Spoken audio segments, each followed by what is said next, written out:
Ok, vamos analisar isso a fundo, então. O nosso foco hoje é algo bem específico, mas que é, nossa, fundamental na cardiologia. Os achados do exame físico na estenose aórtica. Temos aqui um material bem detalhado sobre os sinais clínicos, especialmente o que o nosso amigo estetoscópio pode nos contar sobre essa condição da válvula aórtica. A missão, então, é desvendar como que os médicos, só com as mãos e os ouvidos bem treinados, conseguem suspeitar e até ter uma ideia da gravidade dessa valvopatia. Eu confesso que essa ideia de decifrar sons, alterações mínimas no pulso, para diagnosticar algo tão sério, sempre me pareceu incrível, quase um trabalho de detetive mesmo. Olá.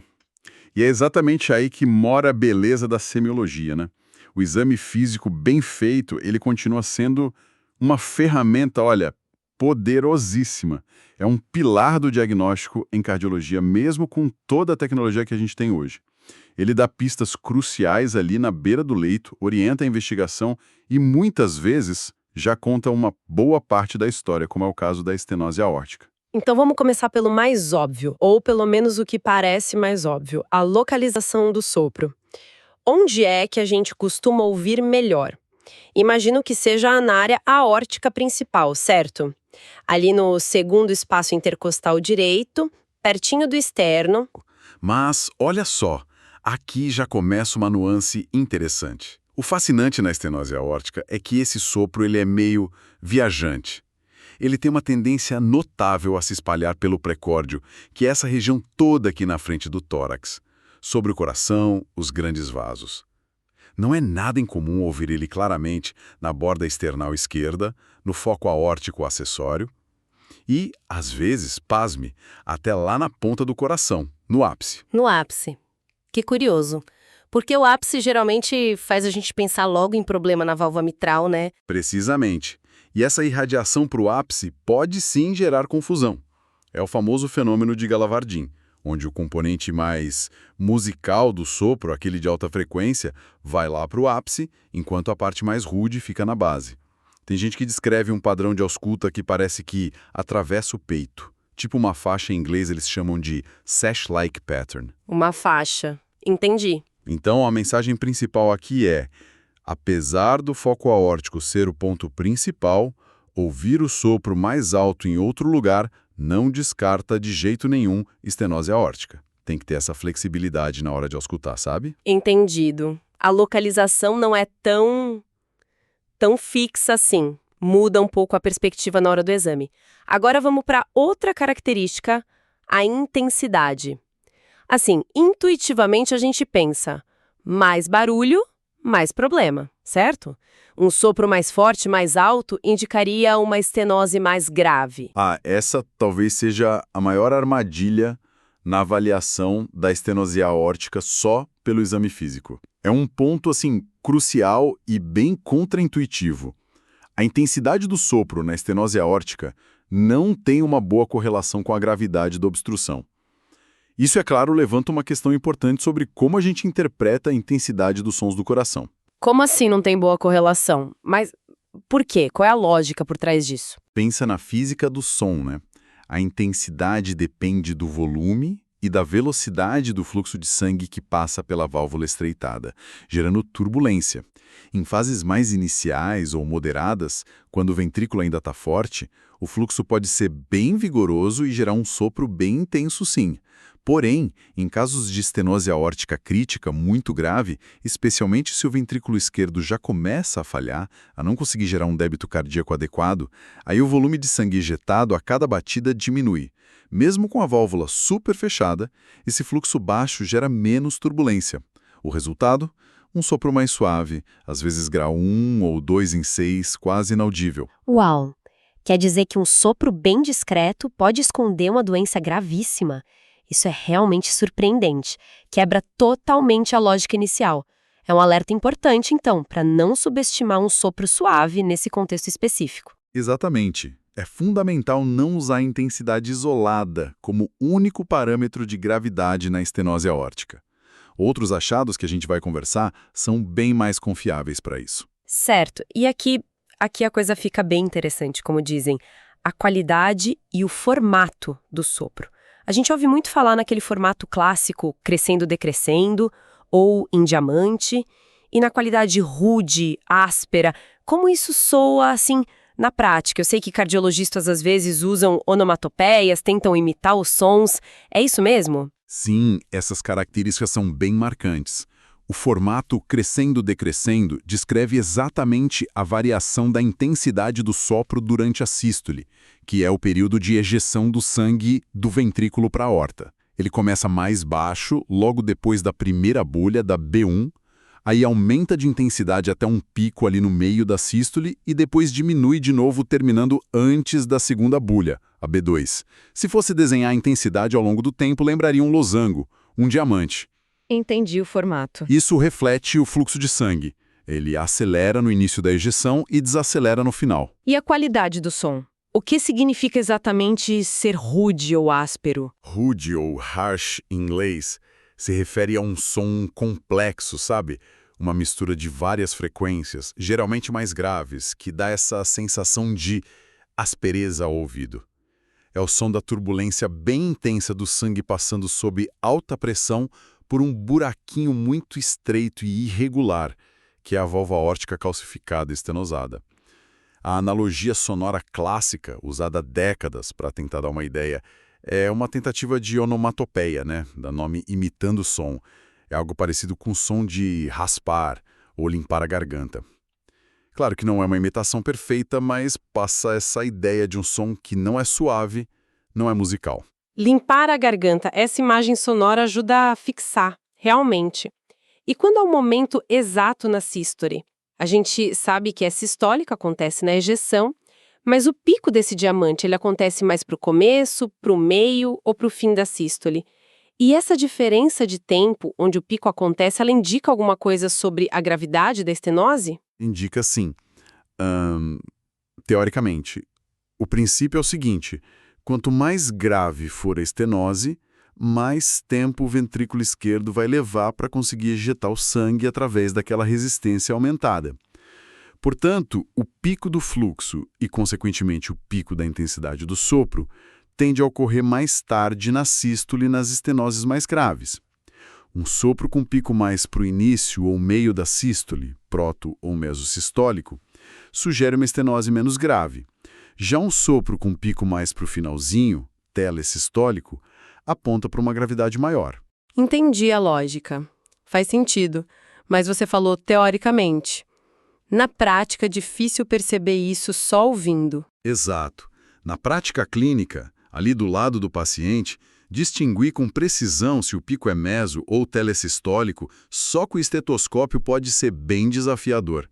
Exige um ouvido muito treinado e condições ideais de ausculta. Silêncio.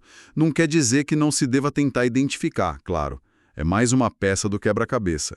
Mas é preciso ter muita cautela ao usar só o timing do pico como um indicador isolado de gravidade.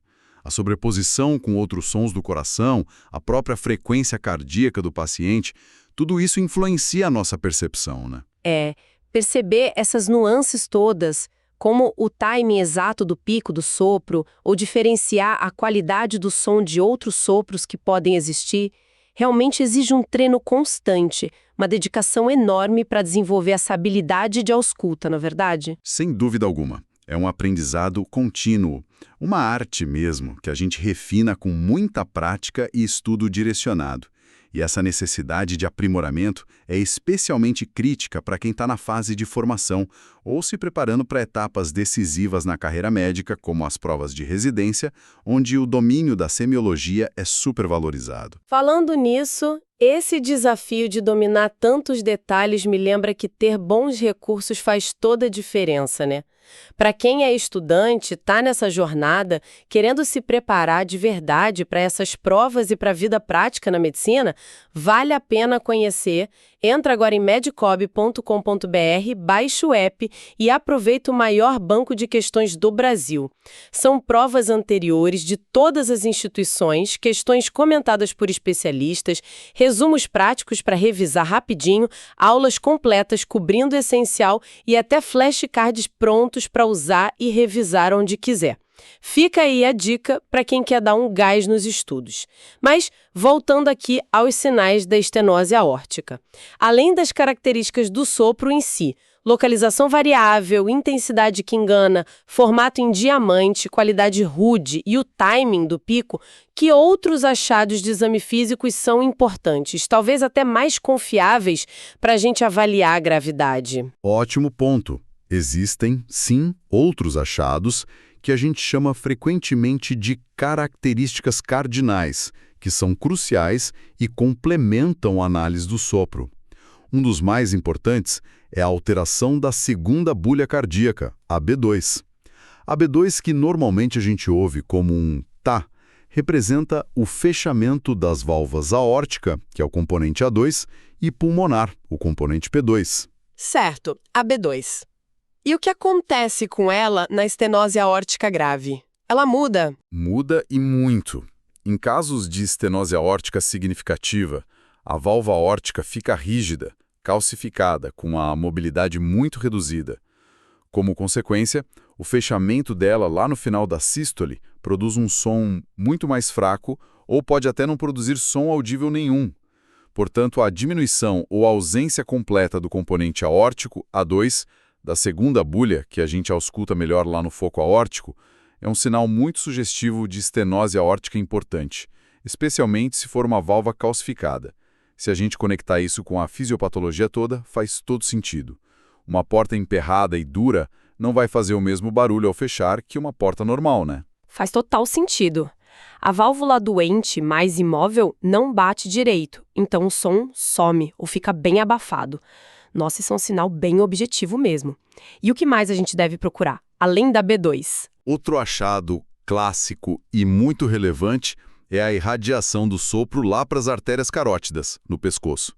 O sangue está sendo ejetado com alta pressão através da válvula estreitinha, formando um jato turbulento que segue pela aorta, ascendente, vai para o arco aórtico e para os vasos do pescoço.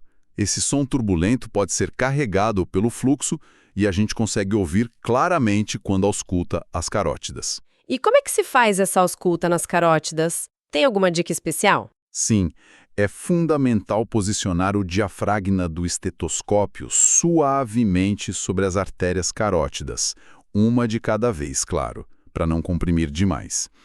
É comum a gente ouvir um som que chamamos de bruíde carotídeo, que é basicamente o sopro do coração que irradiou para lá. Às vezes, esse som é tão intenso que a gente consegue até sentir com a mão uma vibração. Isso a gente chama de frêmito carotídeo. E um detalhe interessante, frequentemente a irradiação é mais intensa ou mais fácil de detectar na carótida direita. Isso tem a ver com a anatomia. Ah, é? Por quê? É que o tronco braquiocefálico, que dá origem à carótida direita, ele sai do arco aórtico num trajeto mais direto para o fluxo que vem do ventrículo, comparando com a origem da carótida esquerda, que faz uma curvinha um pouco mais acentuada. Então o som pega mais fácil o caminho da direita. Irradiação para as carótidas, especialmente a direita. Interessante. Anotado. Eu já ouvi falar também de um achado no pulso chamado pulsus parvus et tardos.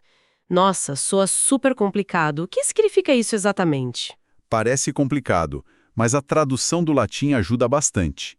Parvus significa pequeno e tardos significa lento ou atrasado. Isso se refere às características do pulso arterial, principalmente o carotídeo, quando a gente palpa. Na estenose aórtica grave, o pulso tem uma amplitude diminuída, parvus, e a sua ascensão, a subida da onda de pulso, é lenta e atrasada, tardos. E por que o pulso fica assim, pequeno e lento? Qual a conexão? A explicação está na própria obstrução, na dificuldade de saída.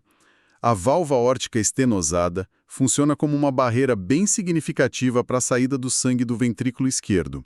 Isso faz com que a ejeção seja mais difícil, mais prolongada, o volume de sangue que sai por unidade de tempo diminui, o que leva a uma menor amplitude da onda de pulso que chega nas artérias periféricas, isso é o parvus.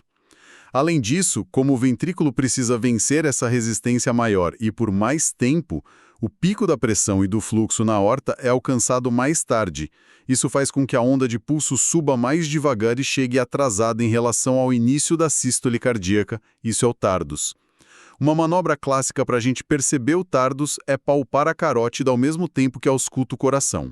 A gente nota um atraso maior que o normal entre a primeira bulha, B1, que marca o início da contração, e a chegada da onda de pulso na carótida. Entendi. O pulso chega fraco e atrasado na carótida por causa da dificuldade de passar pela válvula. Nossa, isso parece um sinal bem direto da obstrução mesmo. Existe algo parecido que a gente possa verificar no pulso radial, lá no punho? Sim, existe um conceito muito parecido, que é o atraso ápico radial ou pulso radial tardio. A lógica é exatamente a mesma. Comparar um momento do evento cardíaco que inicia a sístole, seja palpando o impulso apical ali na parede do tórax, seja ouvindo a B1 com a chegada da onda de pulso na artéria radial, lá no punho. Normalmente, essa transmissão é muito rápida. Em caso de estenose aórtica grave, com essa ejeção dificultada, prolongada, pode haver um atraso que a gente consegue perceber entre o batimento do coração e a chegada da onda de pulso no punho. É mais um indicativo da dificuldade que o ventrículo esquerdo está enfrentando para ejetar o sangue. Então, resumindo um pouco tudo isso, parece que a chave para o diagnóstico da estenose aórtica pelo exame físico não está num único achado isolado, né? Mas sim na combinação de vários deles. É reconhecer o sopro com as suas características, aquele som rude, em diamante, que pode estar em vários lugares e cuja intensidade, olha só, não é confiável para a gravidade. E, de forma crucial, identificar essa constelação de achados associados. A segunda bulha, especificamente o componente A2, mais fraco ou até ausente, a irradiação desse sopro para as carótidas, o pulso carotídeo parvos e tardos e talvez até esse atraso ápico radial. É a soma das partes que realmente monta o quadro clínico. Perfeitamente colocado. É exatamente isso. O exame físico nos oferece um conjunto de pistas, sabe? Cada sinal isolado pode ter suas limitações, pode estar presente em outras condições, mas quando esses achados, o sopro característico, a B2 alterada, a irradiação para a carótida, o pulsos parvos e tardos aparecem juntos, eles formam um quadro clínico muito forte, muito sugestivo de estenose aórtica, e podem inclusive dar pistas importantes sobre a gravidade hemodinâmica da coisa. Isso realmente demonstra a beleza e a relevância que não se perde das habilidades semiológicas. Saber examinar, ouvir, palpar e interpretar esses sinais ali do lado do paciente é uma arte que agrega um valor imenso, agiliza o raciocínio, guia a gente para pedir exames complementares de forma mais eficiente e, em muitos cenários, pode ser crucial, né? Especialmente onde o acesso a tecnologias avançadas não é tão imediato. Recapitulando rapidinho, então, só para fixar bem, na suspeita de estenose aórtica, a gente busca um sopro sistólico rude, em crescendo decrescendo, com localização que pode variar, foco aórtico, mas pode irradiar bastante até para o ápice. Lembrar sempre, intensidade não reflete gravidade e, fundamentalmente, procurar ativamente pelos sinais associados de gravidade, diminuição ou ausência do A2 da segunda bulha, irradiação do sopro para as carótidas, às vezes com frêmito palpável, e as alterações do pulso arterial, como o clássico pulsos e parvos e pardos na carótida e o atraso ápico radial. Exato. Uma síntese bem precisa dos pontos-chave.